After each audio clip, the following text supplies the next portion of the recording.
ఇవరికి జాతీయ పార్టీగా అవతరించిన అబ్ కీ బార్ కిసాన్ సర్కార్ అనే నినాదంతో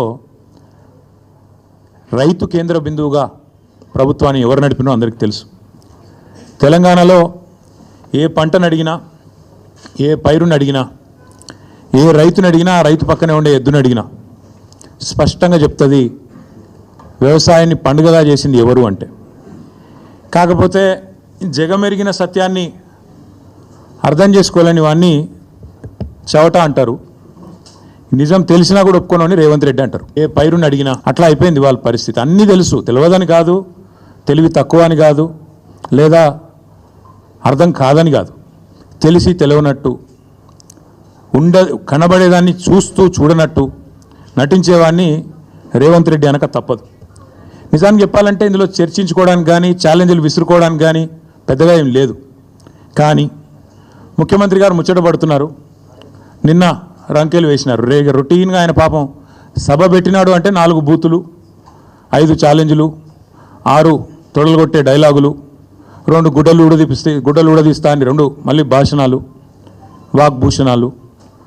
ఈ టైప్లో షరామామూలుగా గత 18 నెలలుగా టైంపాస్ కార్యక్రమం ఏదైతే నడుస్తుందో ముఖ్యమంత్రి ముచ్చటపడుతుండు. కాబట్టి ఇప్పుడైనా ఎప్పుడైనా ఎక్కడైనా మేము రెడీ చర్చకు. నేను ముఖ్యమంత్రి గారు పేరు తీసుకొని మరీ పిలిచిండు. కేసీఆర్ వస్తాడా, కేటీఆర్ వస్తాడా, రాండ్రి అన్నాడు. నీకు కేసీఆర్ అంత లేదు కానీ మేము చాలు నీకు, వస్తాం, మీరు ఎక్కడ పెడతారో పెట్టండి, వస్తాం. కాకపోతే మేమంటే ఎప్పటికప్పుడు రెడీగా ఉంటాం. ఎందుకంటే ఇలా 10 ఏళ్ళు మునిగి తేలిన వాళ్ళం కాబట్టి మేము ఎప్పుడు రెడీ. కాకపోతే మీకు కొద్దిగా ప్రిపరేషన్ టైం కావాలి, మాకు తెలుసు. ఎందుకంటే మీ మంత్రులు గతంలో కూడా మేము శాసనసభలో మీరు ప్రతిపక్షంలో ఉన్నప్పుడు కూడా చర్చ పెడతామంటే మేము ప్రిపేర్ అయ్యి రాలేదండి అంటారు. ముఖ్యమంత్రి గారు అయితే ఆయనకు తెలుసు, మీకు పాపం బూతులు తిట్టడమే ఈజీ, చాలా ఈజీ కదా. బూతులు మాట్లాడడము, డైలాగులు కొట్టడం, గుడ్డలు ఉడదీస్తా అనడము, గుడ్డలు ఉడదీస్తేనే ఇందిరమ్మ గొప్పతనం తెలుస్తుంది అనడము, ఇవన్నీ చాలా ఈజీ.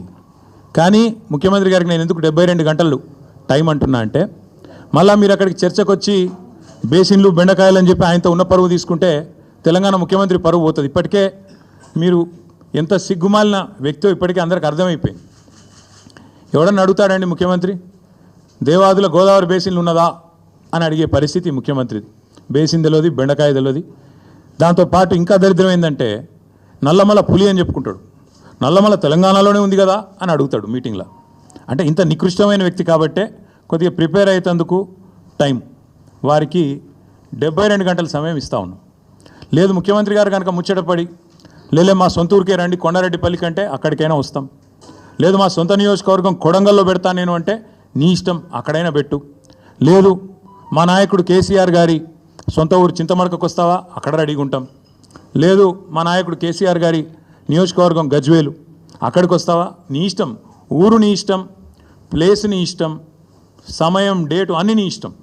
నేను రెడీ, మా పార్టీ తరపున నీ సవాల్ను స్వీకరిస్తూ ఉన్నాం.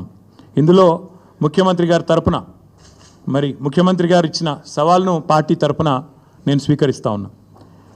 వాస్తవాలు చెప్పాలి అంటే దశాబ్దాలుగా దగాబడ్డ తెలంగాణను కేసీఆర్ గారి నాయకత్వంలో ముఖ్యంగా వ్యవసాయము, సాగునీటి రంగంలో ఎట్లాంటి విప్లవం సృష్టించినామో ప్రజలందరికీ ఇప్పటికే వారి అవగాహనలో ఉంది, వారి అవగతంలో ఉంది, వారి అనుభవంలో ఉంది.